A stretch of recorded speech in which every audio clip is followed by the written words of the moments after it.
নমস্কার বন্ধুরা, আশা করছি সকলে নিশ্চয়ই খুব ভালো আছেন ও সুস্থ আছেন। মায়ের রান্নাঘর চ্যানেলে আপনাদের সকলকে আরও একবার ওয়েলকাম। আজ আমি আপনাদেরকে শেয়ার করব সজনে ডাঁটা আর আলু দিয়ে তৈরি দারুণ সুন্দর একটা লোভনীয় নিরামিষ রেসিপি। এই সিজন চেঞ্জের সময় সজনে ডাঁটা খাওয়া আমাদের শরীরের পক্ষে খুব উপকারী। তাই খুব কম সময়ের মধ্যে অল্প কিছু উপকরণ দিয়ে বানিয়ে ফেলুন এই রেসিপিটি। আর যদি রেসিপিটি ভালো লাগে তাহলে অবশ্যই চ্যানেলটি সাবস্ক্রাইব করে পাশে থাকবেন এবং একটা লাইক, কমেন্ট ও বন্ধুদেরকে শেয়ার করবেন। তাহলে চলুন রেসিপিটি দেখে নেওয়া যাক। এখানে আমি কেটে নিয়েছি সজনে ডাঁটা আর আলু, কেটে ভালো করে ধুয়ে নিয়েছি। সজনে ডাঁটাগুলোকে লম্বা লম্বা করে কেটেছি বলে আলুগুলোকেও আমি লম্বা লম্বা করে কেটে নিয়েছি। এবার গ্যাসের মধ্যে কড়াইটা বসিয়ে দিলাম, দিয়ে গ্যাসটা অন করে নিলাম। আর কড়াইটা গরম হয়ে গেছে। এবার আমি এর মধ্যে সর্ষের তেল দিয়ে দিলাম 2 চামচ। রান্নাটা আমি সর্ষের তেলেই করব। সর্ষের তেলটা কড়াইয়ের মধ্যে গরম হয়ে গেলে কড়াইয়ের মধ্যে খুন্তি দিয়ে তেলটা চাড়িয়ে দিলাম ভালো করে। এরপর এর মধ্যে আমি কেটে রাখা আলুগুলো দিয়ে দিলাম। এবার এর মধ্যে আমি দিয়ে দিলাম সামান্য একটু হলুদ আর দিলাম সামান্য একটু লবণ। লবণ আর হলুদটা আমি খুন্তি দিয়ে ভালো করে আলুগুলোর সঙ্গে মিশিয়ে নিলাম।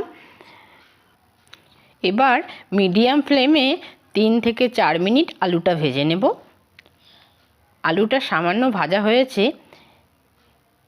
এবার এর মধ্যে দিয়ে দেব কেটে রাখা ডাঁটাগুলো। সজনে ডাঁটাগুলো আলুর সাথে নেড়ে চেড়ে ভেজে নেব, তবে খুব বেশি ভাজবো না। এরপর আমি 3 থেকে 4 মিনিট লো ফ্লেমে ঢাকা দিয়ে রান্না করব।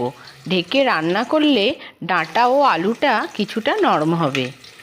এটা রান্না হতে থাক, ততক্ষণে চলুন মশলার পেস্টটা করে নিই। মিক্সির বাটি নিয়ে নিয়েছি, দিয়ে দিলাম 2 চামচ কালো সর্ষে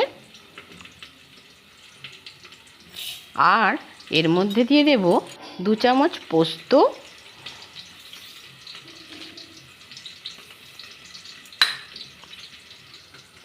আর এর মধ্যে 2টো কাঁচা লঙ্কা আর দেব 1 ইঞ্চি আদাকে আমি 4 টুকরো করে কেটে রেখেছি। তো এই আদাটা দিয়ে দেব। এইটা দিয়ে সামান্য একটু জল দিয়ে আমি এটাকে পেস্ট করে নেব। চলুন।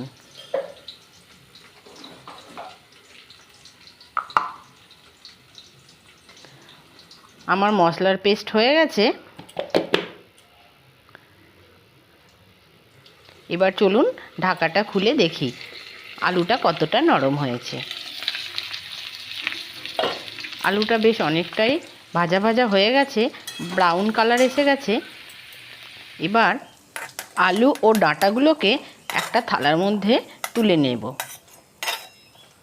আমার আলু আর ডাঁটাগুলো তোলা হয়ে গেছে।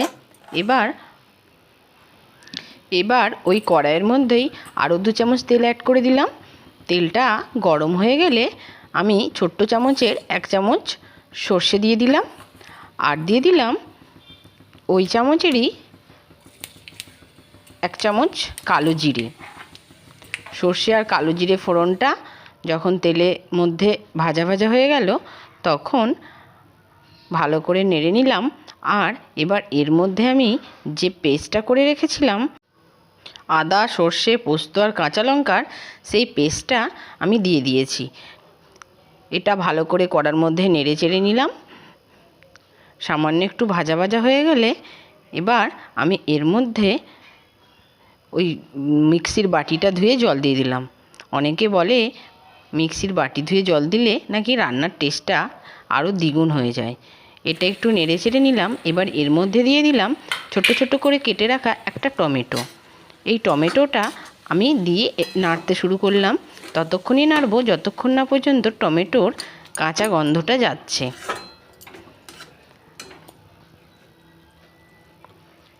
এবার এর মধ্যে দিয়ে দিলাম 1/2 চামচ নুন আর দিলাম হাফ চামচ হলুদ, আর দিলাম হাফ চামচ কাশ্মীরি লঙ্কার গুঁড়ো। এগুলো দিয়ে আমি ভালো করে নেড়ে চেড়ে মশলাটাকে কষিয়ে নিতে থাকবো যতক্ষণ না পর্যন্ত টমেটোগুলো নরম হয়, ততক্ষণ আমি কষিয়ে যাব। আর মশলাটা তেল না ছাড়ে।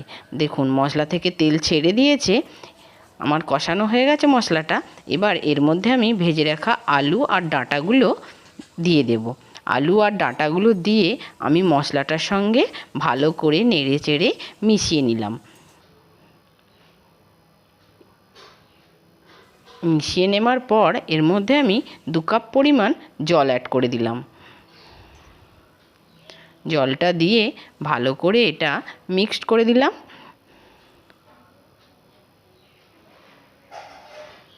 কালো জিরেটা দিয়েছি বলে এর টেস্টটাই আলাদা হবে। এবার আমি 3টে কাঁচা লঙ্কা দিয়ে দিলাম এর উপরে,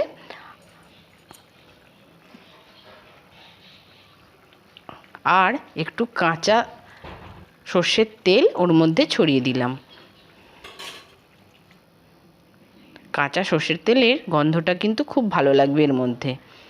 এবার চাপা দিয়ে 2 মিনিট রান্না করে নেব।